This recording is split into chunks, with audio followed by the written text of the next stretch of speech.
welcome back to the show. As always, I'm Aluside, so grab yourself a beer or drink of your choice and let's talk this week in video games. Alright, hey everybody, welcome back. Thank you very much for joining me again. I do appreciate it.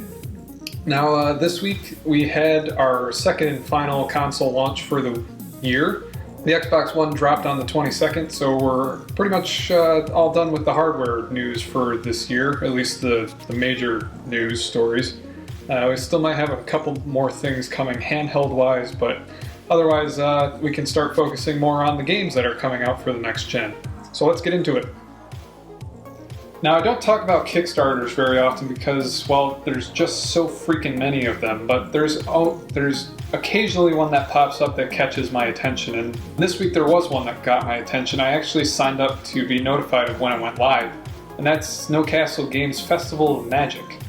A Festival of Magic looks like it's going to be an adventure RPG of sorts with a turn-based combat system and a really interesting farming mini quest side mission thing in order to grow ammo and resources for you to use in battle. The Kickstarter just opened yesterday, I believe, and their goal is a modest $250,000. They already achieved quite a bit of funding, so they're already well into the development stages of the game. They just need a little bit more money to fund a couple more team members, I believe they said they're going to use the money for. So far they've raised about 20 grand, which isn't terrible for only being online for about a day or two. So they should be on track. Now, what caught my attention about this game was the art direction, because it looks like a mixture of Final Fantasy and Road to El Dorado, that Disney movie, the animated one, except it's in 3D. And it's all very clean and smooth, and it looks excellent. Also, what caught my attention was the battle system, because you're not going to only have 3 party members or whatever standard in turn-based combat, but each person is going to have a partner. So one person will be your attacker and the other one will be your defender in the pair. So you're going to have, I think, up to 6 party members at a time, and you're going to be able to switch and swap who's paired up with who. So if you're at all interested in checking out Festival of Magic for yourself, I will link you to their Kickstarter down below. They have a lovely little trailer for you to look at, which I've been playing up here for you as well. So go give them a look and toss some money at them if you feel like it. Alright, the next RPG on the list that we're going to be talking about is Lightning Returns. I don't have too much to say about it. But we did get a new 10-minute long gameplay trailer this week. It was all within the engine and it was all gameplay related. And we got to see a little bit more of how combat will work and how Lightning will be shifting between outfits and attack styles mid battle. I'm actually really excited for Lightning Returns since it'll be finally bringing the Final Fantasy XIII story arc to a close, and it'll bring us some closure for that trilogy. Whether you're a fan of the first one or not, I would definitely at least recommend checking out the second one, because they did make a lot of improvements over the original. Lightning Returns looks like it's going to be stepping up one further and streamlining everything a little bit more, and it looks fantastic. One thing I am disappointed with is it's only going to be on last generation consoles like PS3 and the Xbox 360. So I think it would have looked great on next gen consoles, but beggars can't be choosers. And they've had this in development for quite a while now, so probably couldn't bring it up to speed on the next gen. Alright, and last up on my list of things to talk about is one of my new favorite series, and that is the Persona series. I can't remember if I've mentioned it or not, but Atlus has this big, massive teaser site going on, which I'll link you to below, that pretty much only gives us a date and time of when they're going to be announcing anything. And that's actually happening on this Sunday at 8 p.m. Japan time, which I think is 6 a.m. Eastern Standard Time. So by the time you wake up on Sunday, we'll have a bunch of new Persona news, which I am very excited for, because I've just finished playing Persona 3 and Persona 4. I'm actually starting my second playthrough of Persona 4 because I just loved it so much.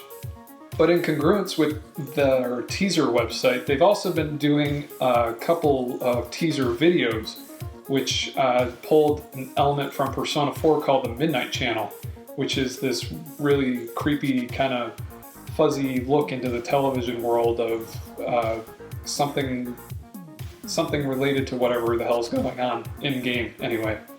So Atlus has been teasing stuff further using their own version of the Midnight Channel, and they actually released 2 videos as of now. There should be a 3rd one tomorrow night, but the image is getting clearer day to day, and as of now we're able to distinguish that the pictures being shown are of train stations in Japan.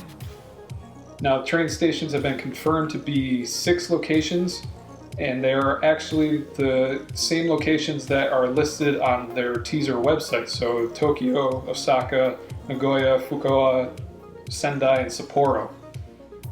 I'm not sure what any of that means at this point. If I had to guess, those might be locations where they're going to be throwing up some posters for the upcoming announcement, maybe, since they do quite a bit of physical advertising and stuff like that in Japan. So that's my guess as to what that all means. It might not be important. We're just gonna have to wait until Sunday to see what all the announcements are. If I had to guess, it's gonna be Persona 4 Arena 2, which we had some idea about already.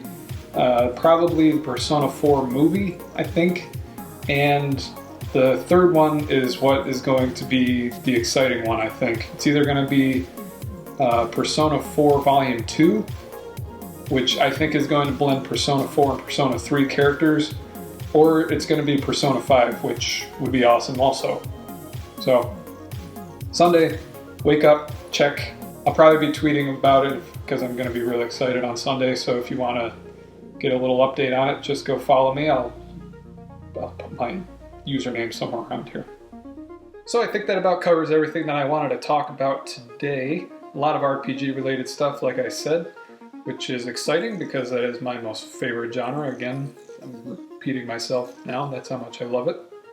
But as always, if I did happen to miss anything on any of these stories, please be sure to notify me down below in the comments. I do like hearing from you guys. And as a reminder, my giveaway is ending this weekend, so be sure that you get your entry in, because I'm going to be drawing the winner on Saturday evening and announcing it on Sunday.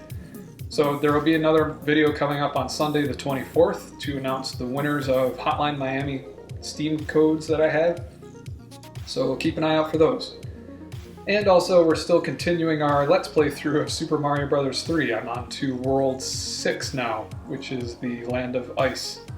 So I think that about does it for all my post-news stuff. So thanks again for tuning in. Until next time, I'm Aliside. This has been Havin A Beer, and I will talk to you guys next weekend. Cheers!